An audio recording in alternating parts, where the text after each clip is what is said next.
Gold, trusted gold buyers. మీరు తాకట్టు పెట్టిన బంగారాన్ని విడిపించి ఈ రోజు ఉన్న మార్కెట్ ధరకు కొనబడను.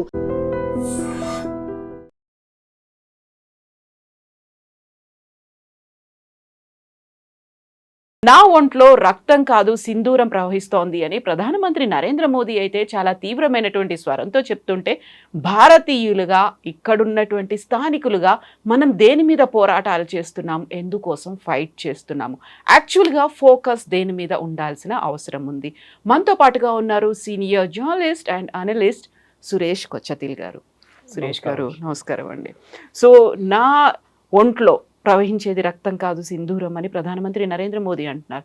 మనం చేస్తున్న ఫైట్ అంతానేమో కరాచీ బేకరీ పేరు మార్చేయండి, మైసూర్ పాక్ కాదు మైసూర్ శ్రీని చేయాలి, లేదు మేము క్రికెట్కి సంబంధించి ఏషియా కప్లో మేము పాల్గొనము, ఇలాంటి స్టేట్మెంట్లు ఇస్తున్నాము, పోరాటాలు ఆందోళనలు ఇవన్నీ జరుగుతున్నాయి.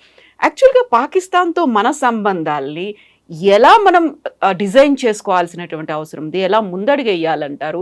అక్కడేమో మోదీ కేంద్ర ప్రభుత్వం ఆలోచనలన్నీ వేరుగా ఉంటాయి, ఇక్కడ మనం చేస్తున్నటువంటి ఆందోళనలు ఎలా చూస్తున్నారు మీరు? మోదీ గారు చేసిన ట్వీట్, చేసిన స్టేట్మెంట్ మీదే కాంగ్రెస్ వాళ్ళు చాలా కలిసిపడ్డారు. అందరు కలిసి పవన్ ఖేరా నుంచి జయరాం రమేష్ నుంచి చాలా మటుకు జోక్లు వేసుకున్నారు, దాని మీద మీములు తయారు చేసుకున్నారు. ప్రధానమంత్రి ఏం చెప్పారని వాళ్ళకి అర్థం కాలేదు, అది ప్రాబ్లం అన్నమాట. ఫస్ట్ ఆఫ్ ఆల్ కేరళలో నాకు ఇంకో హ్యాండిల్ ఉంది, ఐఎన్సీ కేరళ అని చెప్పి, they are the most notorious. వాళ్ళైతే ప్రధానమంత్రి గారి గురించి చాలా ఏం చెప్తారు, అన్ప్రింటబుల్ లాంగ్వేజ్లో ట్వీట్ చేశారు. సో మీరు చెప్పినట్టు దాని ప్రకారం కరెక్టే, ఎందుకంటే అక్కడ ఒక పెద్ద బ్యాటిల్ నడుస్తున్నప్పుడు ఇక్కడేమో మనం లోకల్ బ్యాటిల్ కొట్టుకుంటున్నాం. కరాచీ బేకరీ పేరు మార్చాలని చెప్పి, కరాచీ బేకరీ అంటే కరాచీ వచ్చిన సింధీలు, వాళ్ళు హిందువులు, అది కూడా మన వాళ్ళకి తెలియదు. అడిగాను మొన్న ఒక అర్థగా, కరాచీ బేకరీ ఏంటంటే హైదరాబాద్ నుంచి కాదు, బయట నుంచి వచ్చిన మనిషి, ఇది వాళ్ళు ముస్లిమ్స్ కదా అన్నారు. నేను చెప్పాను వాళ్ళు కాదు, దే ఆర్ సింధీస్. అండ్ వాళ్ళని ఆల్మోస్ట్ ఒక 20 సంవత్సరాల ముందు I did my first interview with them అనమాట. ఆ జనరేషన్ వాళ్ళు ఇప్పుడు లేరు. సో నెక్స్ట్ జనరేషన్ నడిపిస్తున్నారు, థర్డ్ జనరేషన్. వాళ్ళ అక్కడి నుంచి వచ్చే సింధీస్ లాంటి స్ట్రగుల్ చేసిన మనిషి, పంజాబీస్ లాంటి స్ట్రగుల్ చేసిన మనిషి చాలా తక్కువ మన దేశంలో ఇండిపెండెన్స్ తర్వాత. అందుకే అక్కడి నుంచి మొత్తం వాళ్ళ ఇల్లంతా ఇడిచేసి వేసుకున్న బట్టలు వేసుకుని వచ్చిన మనుషులు ఇక్కడికి కట్టుబట్టలతో వచ్చేసారు, నథింగ్ బట్ దాట్. దాంట్లో చాలా మందిని వస్తూ చంపేశారు పాకిస్తాన్ వాళ్ళు. ట్రైన్లు ఎక్కేసి ఎట్లైనా భారతదేశంకి వచ్చి ఢిల్లీ లాంటి ఏరియాలో వచ్చి రెఫ్యూజీ కాలనీలో ఉండి ఇప్పుడు వాళ్ళ బిజినెస్ బిల్డప్ చేసుకొని థర్డ్ జనరేషన్ ఫోర్త్ జనరేషన్ పైకి వచ్చారు. వాళ్ళు కష్టపడిన కష్టాలు మనకు తెలియదు. సౌత్ ఇండియాలో సౌత్ ఆఫ్ ఇండియా అని చెప్పాను నేను, సౌత్ ఆఫ్ ఇండియాలో మనకి దీని గురించి ఎక్కువ తెలియదు. ఇక్కడ మనం లాంగ్వేజ్ మీద కొట్టుకుంటాం, మా మీద హిందీ ఇంపోజ్ చేస్తున్నారు, మా మీద కన్నడ ఎందుకు మాట్లాడలేదని చెప్పి మనకు ఎస్బీఐ మేనేజర్ మీద కట్టుబడ్డారు వీళ్ళందరూ కలిసి. లక్కీలీ మన తెలంగాణ ఆంధ్రప్రదేశ్లో ఈ లాంగ్వేజ్ షావనిజం లేదు. ఇక్కడ తమిళనాడులో ఉన్నట్లు కానీ కర్ణాటకలో ఉండి మనకంత లేదు ఇక్కడ. ఎందుకంటే మన ఇక్కడ ఆల్రెడీ వీ స్పీక్ దక్ని, మన ఉర్దూ కాదు మాట్లాడేది Hyderabad, we speak Dakhni which is a different dialect.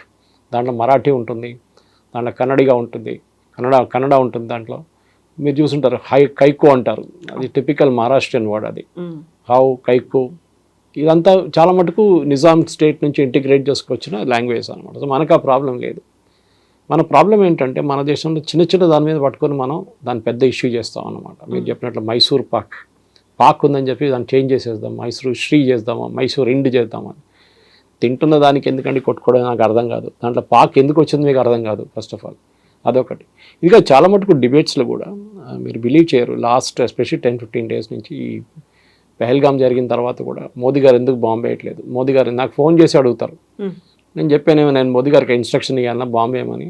ఆయన మీటింగ్ పెట్టారు, టైం తీసుకుంటారు, 10-15 డేస్ మినిమం తీసుకుంటారు. ఇంటెలిజెన్స్ కావాలి, హ్యూమన్ ఇంటెలిజెన్స్ కావాలి, టెక్నికల్ ఇంటెలిజెన్స్ కావాలి, ఆర్మ్ ఫోర్సెస్ రెడీ కావాలి, ఎయిర్ ఫోర్స్ పైలట్ రెడీ. మీకేం పోదండి, ఒక ఎయిర్ ఫోర్స్ పైలట్ పైకి వెళ్ళి వాళ్ళు అటాక్ చేస్తున్నప్పుడు వాళ్ళ మీద ఒక మిసైల్ కొట్టి వాళ్ళు పడిపోతే, వాళ్ళు చనిపోతే, లేక ఎక్కరాడిపోతే అప్పుడు మీరేమంటారు? అప్పుడు పాట మార్చేస్తారు. మోదీ గారికి తెలియదు, మోదీ గారు ఎందుకు చేస్తున్నారు యుద్ధం అంటారు, వీ షుడ్ హ్యావ్ పీస్ అంటారు. అప్పుడు మారిపోతుంది లాంగ్వేజ్ అంతా. సో మనకేంటంటే మన చిన్న బ్యాటిల్స్లో ఉంటాం మనం. నేను ఎప్పుడు రిపీట్ చేస్తుంటాం, మనం ఒక వీక్ ఫైనాన్స్ ఎక్స్పోర్ట్స్ అయిపోతాం బడ్జెట్ టైం వచ్చినప్పుడు. ఇప్పుడు యుద్ధాలు ఎక్స్పోర్ట్ అయిపోయినాం, తర్వాత ఐపీఎల్ నడుస్తున్నప్పుడు క్రికెట్ ఎక్స్పోర్ట్ అయిపోతాం మనం. ధోని దగ్గర ఎట్లా బ్యాటింగ్ చేయాలని చెప్తాం మనం. అది సో ఇట్లాంటి దాంట్లో మనకు ఒక మెచ్యూరిటీ లేదు, అది ప్రాబ్లం. సో మీరు చూసుంటారు ఇక్కడ ఇది ఒక్కటే కాదు ఇష్యూ, మేజర్ ఇష్యూస్ కూడా అంతే. ఏదైనా ఒక మాట డిబేట్కి వస్తే స్కూల్ గురించో లేకుంటే ఎడ్యుకేషన్ గురించో దేని గురించో మాట్లాడితే ఎక్కడికో వెళ్ళిపోతారు వాళ్ళు రూట్ తీసుకొని. సో లాజికల్ ఆర్గ్యుమెంట్ అనేది మన దాంట్లో లేదు. First of all logically argue చేయాలంటే మీకు ఇన్ఫర్మేషన్ ఉండాలి మీ దగ్గర, అది లేదు మన వాళ్ళ దగ్గర. నా దగ్గర ఆర్గ్యూ చేస్తే చాలామంది, ఎస్పెషలీ వాట్సాప్లో ఆర్గ్యూ చేస్తున్న చాలామంది ఉన్నారు. సురేష్ గారు మీరు మొన్న అన్నారు పిఓజేకి ఎందుకు తీసుకోకూడదు అన్నారు అని చెప్పి పెద్ద ఒక క్యాంపెయిన్ నా మీద నడిపించారు. నేను చెప్పాను పిఓజేకి ఏదో అక్కడ పెట్టిన ఏదో చిన్న ఒక పూల గుల్దస్తా అక్కడ వెళ్ళి తీసుకొచ్చాను మీరు అడిగాను. వాళ్ళ దేశం అది ఇప్పుడు as of now it is part of Pakistan. మీరు వెళ్తే అక్కడ ప్రజలు మిమ్మల్ని బొట్టు పెట్టి పిలుస్తారా, రమ్మని దండలేస్తారా? మీకు కాదు కదా. వాళ్ళంటారు we are Pakistanis, we are from particular community, we won't come అంటారు. ముందే మన కాశ్మీర్తో ఇష్యూ ఉంది, అది తీసుకుంటే అక్కడ ఇంకా టెర్రరిస్ట్ ఉన్నారు, వాళ్ళని కూడా మనం తీసుకోవాలని అడిగాను. ప్రాక్టికల్గా ఆలోచించారే. అమిత్ షా గారు చెప్పారు, అదొక ఎమోషనల్ డైలాగ్, అది ఓన్లీ పెండింగ్ ఇష్యూ ఇస్ పిఓజేకి. Correct, only pending issue. కానీ మనకు పిఓజేకి ఖాళీ చేసి ల్యాండ్ ఒకటి ఇవ్వరు కదా, అక్కడ ఉన్న మనుషులు కూడా తీసుకోవాలి మనం. అక్కడ ఉన్న సమస్యలు కూడా సమస్యల అక్కడ ఉన్న టెర్రరిస్ట్లు ఏమైపోతుంది, 10 సీట్లు ఎక్స్ట్రా పోతుంది వాళ్ళకి, అక్కడ కమ్యూనిటీ వాళ్ళకి, అప్పుడు వీళ్ళు ఏడుస్తారు, అది ఎట్లా చేస్తారు, అది చేయకూడదు కదా అంటారు. They are various issues. So దీని గురించి నేను మళ్ళీ కొంతమందికి రిప్లై చేస్తుంది, దాని తర్వాత కొంతమంది అసలు రిప్లై చేయలేదు. ఇప్పుడు మన ఏ ఛానల్లో వెళ్ళినా కానీ వాళ్ళు లింక్ పంపించిన తర్వాత యూట్యూబ్ క్లిక్ చేస్తే చాలామంది కామెంట్లు కొడతారు. కొన్ని కామెంట్ నేను రిప్లై చేస్తాను, కొన్ని సెన్సిబుల్గా ఉంటుంది కామెంట్. కొంతమంది కామెంట్ చేయాలని కామెంట్ చేస్తున్నాను. ఎప్పుడు కూడా చెప్తాను అండి, మీరు ఒక్కటే పని చేయాలి. మన గవర్నమెంట్ వాట్సాప్ మీద ఒక వాట్సాప్ మెసేజ్కి రూపాయి పెట్టాలండి. రేపటి నుంచి మొత్తం వాట్సాప్ మెసేజ్ బంద్ అయిపోతుంది. వీడియో ఫార్వర్డ్ చేస్తే 10 రూపాయలు ఛార్జ్ చేయాలండి. ఒక్క వీడియో పోదు మళ్ళీ రేపటి నుంచి. ఇదేమైపోయిందంటే మనకు టూ మచ్ ఆఫ్ ఫ్రీడమ్ అయిపోయింది మన దేశంలో. ఏం కావాలంటే చెప్పుకోవచ్చు, ఎవరిని కానీ తిట్టుకోవచ్చు, ఇదంతా ఉంది. కానీ నిజానికి వస్తే మీరు ఒక పని చేస్తారా, 10 రూపాయలు పాకెట్ నుంచి పెట్టేవారు నేను హెల్ప్ చేస్తారంటే ఎవరు చేయరు. అప్పుడు ఈ మాటలు అన్నీ పోతాయి. రోడ్డు మీద యాక్సిడెంట్ అయ్యి ఒకటి పడి ఉంటే పక్కన చూసుకుంటే వెళ్ళిపోతారు మన వాళ్ళు. That is a sense of responsibility, అది ఉందన్నమాట. సో సివిక్ సెన్స్ అనేది మనకు లేదు. 90% ఆడియన్స్కి సివిక్ సెన్స్ లేదు. అది కాకుండా ఇట్లాంటి డిబేట్స్లో ఇట్లాంటి లేనిపోయిన దాంట్లో పడడంలో you should look at the bigger picture. అక్కడ ప్రధానమంత్రి గారు చెప్తున్నారు, ఆయన క్రిటిసైజ్ చేయడానికి చాలామంది ఉంటారు. మీరు ఆయన ప్లేస్లో ఉండండి. ఒక ఇల్లు నడిపించాలంటే మనకు తెలుసు టెన్షన్ ఎంత ఉంటుందండి. ఒక కంపెనీ నడిపించాలంటే మనకు తెలుసు టెన్షన్ ఉంటుంది. ఒక రాజ్యం నడిపించాలంటే టెన్షన్ ఎంత ఉంటుందండి. ఎన్ని ఫ్యాక్టర్స్ కన్సిడర్ చేయాల్సి వస్తుంది. ఆయన మీద ఉన్న ప్రెషర్ ఆలోచించండి. ఆలోచించకుండా మోదీ గారు బాంబు వేయట్లేదు, వేసిన తర్వాత ఎందుకు ఆపేశారు సడన్గా? మనం రేపు వెళ్ళి పాకిస్తాన్ మొత్తం కాన్కర్ చేస్తున్నాయి, ఎంత ఈజీ అనుకుంటారండి. ఇది నాలెడ్జ్ లేదు వాళ్ళకి. పాకిస్తాన్ దగ్గర ఉన్న న్యూక్లియర్ ఆర్సెనల్ కానీ అది బ్లఫ్, అదే మనకు తెలిసిపోయింది. It's pure bluff. యూజ్ చేయొచ్చు కానీ వాళ్ళు they can use it. Use చేయలేని కాదు, కానీ వాళ్ళ దగ్గర బ్లఫ్ చేస్తుంటారు. మేము యూజ్ చేస్తాం. మనం ప్రాక్టికల్గా ఆలోచించి సరే ఫస్ట్ మన దేశాన్ని సరిగ్గా చేద్దాం కదా. మన ఎడ్యుకేషన్ సిస్టమ్ కానివ్వండి, మన రోడ్లు కానివ్వండి, మన ట్రాఫిక్ కానివ్వండి, మన వర్షం పడితే రోడ్లు ఇట్లా ఉంటుంది, అది లెట్ us సార్ట్ అవుట్. అది అప్పుడు చెప్తారు, లేదా అంతా గవర్నమెంట్ పని, అంతా మున్సిపల్ కార్పొరేషన్ పని, నా పని ఏం లేదు. మీరేం చేస్తారు మళ్ళీ? What are you doing as an individual? Zero. That's the problem. So ఇప్పుడు మనం ద్వైపాక్షిక సంబంధాల గురించి మాట్లాడతాం, వాళ్ళతో క్రికెట్ ఆడాలా వద్దా, దీనన్నిటి గురించి మనం మాట్లాడుకుంటూ ఉంటున్నాం తప్ప రెస్పాన్సిబిలిటీస్ అనేది పంచుకోవట్లేదు అనుకున్నప్పుడు ఎవరి లైన్స్ ఏంటి, ఎవరు అతిక్రమిస్తున్నారు అంటే దాన్ని డిసైడ్ చేయాల్సినటువంటి వాళ్ళు ఎవరంటారు? ఎలా చూడాలి ఈ ఇష్యూస్ అన్నిటినీ? పొలిటికల్ లెవెల్లో చూడాలంటే లీడర్షిప్ ఉంటుందండి. ఒక దేశానికి ఒక లీడర్షిప్ ఉంటుంది. క్యూబన్ మిసైల్ క్రైసిస్ అని చెప్పి జాన్ ఎఫ్ కెనడీ టైంలో పెద్ద క్రైసిస్ ఉంది, మీకు గుర్తుంటుంది. సోవియట్ యూనియన్ వాళ్ళ మిసైల్స్ తీసుకొచ్చి క్యూబాలో పెట్టారు. క్యూబా నుంచి చాలా తక్కువ డిస్టెన్స్ యూఎస్ ఫైర్ చేయాలంటే ఈజీగా ఫైర్ చేసి యూఎస్ మొత్తం ధ్వంసం అయిపోతుండే ఆ టైంలో. Cold war crisis. John F కెనడీకి ప్రాబ్లమ్. జాన్ ఎఫ్ కెనడీ ఏం చేస్తారు? As a leader deadline ఇచ్చారు. ఈ డెడ్ లైన్ లోపల మిసైల్ ఎక్కడ తీయకపోతే అంతే సంగతి అని చెప్పారు. ఆ టెన్షన్ ఆలోచించారు. డిసిషన్ ఎవరు తీసుకుంటున్నారు? ఇంపాక్ట్ చేస్తుంది, దేశం మొత్తం ఇంపాక్ట్ చేస్తుంది.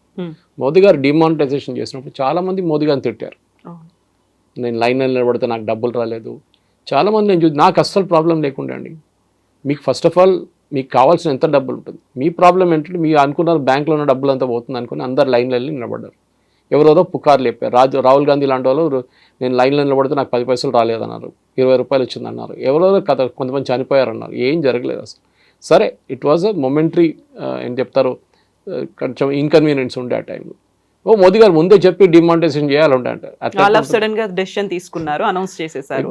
సస్పెన్స్ ఉంటేనే కదా దానికి. అదర్వైజ్ మీరు ముందే చెప్పేస్తే అందరూ డబ్బులు అన్నీ వెళ్ళి దాచుకుంటారు. ఎక్కడో ఉన్న దాచుకున్న డబ్బులన్నీ తీసుకొచ్చి ఎక్స్చేంజ్ చేసుకుంటారు. చేశారు అప్పుడు కూడా చాలామంది. సో ఒక డిసిషన్ తీసుకున్నాడు. దానికోసం మోదీ గారు ఎప్పుడైనా 8 o'clock మాట్లాడుతుంటే చాలా మంది భయపడతారు. ఏంటో ఈసారి ఏం రాబోతున్నాయి, ఏ సందేశం ఇస్తున్నారు? కోవిడ్ వచ్చింది, ఒకసారి కోవిడ్ బంద్ చేసి లాక్డౌన్ చేసేసారు, నెక్స్ట్ టైం దానికన్నా ముందు డిమానిటైజేషన్ చేశారు, నెక్స్ట్ ఇప్పుడు మొన్న మాట్లాడి పాకిస్తాన్ గురించి మాట్లాడారు. సో పొలిటికల్ డిసిషన్ తీసుకున్నప్పుడు ఒక మెచ్యూరిటీ ఉండాలి యాక్సెప్ట్ చేయడానికి. దాన్ని క్రిటిసైజ్ చేయడం చాలా ఈజీ. చూసాను ఇప్పుడు కూడా కాదు, ఎనీ డిసిషన్ మీరు ఆలోచించి. నరసింహారావు గారు ఉన్నప్పుడు ఎకానమీ ఓపెన్ చేస్తాం వెళ్తున్నప్పుడు కమ్యూనిస్ట్ వాళ్ళు ఆయన మీద చేసిన ఆరోపణలు అబ్బా చెప్పక్కర్లేదు. నేను కేరళలో ఒక డిసిషన్ తీసుకోవాలంటే 10 మంది దగ్గర అడగాల్సి వస్తుంది, డిస్కషన్ నడుస్తుంది, డెవలప్మెంట్ లేదు అక్కడ. ఇది ప్రాబ్లం అన్నమాట. సో మన దేశంలో కూడా మీరు అడిగిన దానికి పాకిస్తాన్తో రిలేషన్షిప్ ఎట్లా మెయింటైన్ చేసుకోవాలంటే అది పొలిటికల్ లెవెల్ చూసుకుంటారు. మీ లెవెల్లో మీరు చూసుకోండి. మీరు పాకిస్తాన్ నుంచి ఎవరైనా ఇన్వైట్ చేస్తున్నారా, then there is an issue. ఇప్పుడు పరిస్థితుల్లో లేకుండా మీరు ఇన్వైట్ చేయొచ్చు ఎవరన్నా కావాలంటే. రేపు పాకిస్తాన్ ఇండియా క్రికెట్ మ్యాచ్లు ఆడాలా, అది న్యాచురల్ పొలిటికల్ డెసిషన్. అది వద్దు, ఉమెన్స్ కప్ ఏదో రాబోతుంది, ఏషియా కప్, దాంట్లో మన ఆటలు అని చెప్పేసాం. కరెక్ట్. ఎందుకంటే ఇప్పుడు అంటారు కదా, మీరు అక్కడ యుద్ధం నడుస్తున్నప్పుడు మీరేమో క్రికెట్ ఆడుతున్నారు ఇక్కడ, ఎవరైనా నవ్వుతారు. మీకు ఎంటర్టైన్మెంట్ కావాల్సి వచ్చిందా? అది కాదు, ఐపీఎల్ కూడా అదే చెప్పారు కదా, అక్కడ పాకిస్తాన్లో చెప్తారు మా మీద బాంబేసి మీరు ఐపీఎల్ ఆడుకుంటున్నారని చెప్పి చేశారు అది. సో ఐపీఎల్ అని కాదు, ఐపీఎల్ ఈజ్ లైక్ సినిమా థియేటర్కి వెళ్ళొద్దు అంటారు ఎవరైనా. కాదు, పీరియడ్ ఆఫ్ మౌర్నింగ్ ఎవరు సినిమా థియేటర్కి వెళ్ళకూడదు, ఆ యుద్ధం అయ్యేదాకా ఎవరు వెళ్ళకూడదు. అది it's not logical.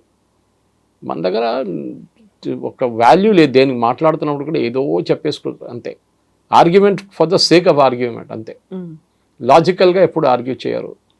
I like to, నేను చాలా మటుకు డిబేట్స్ కూడా చెప్తున్నాను, దానికోసం నేను ఈ 1 hour డిబేట్స్కి ఎప్పుడు వెళ్ళను.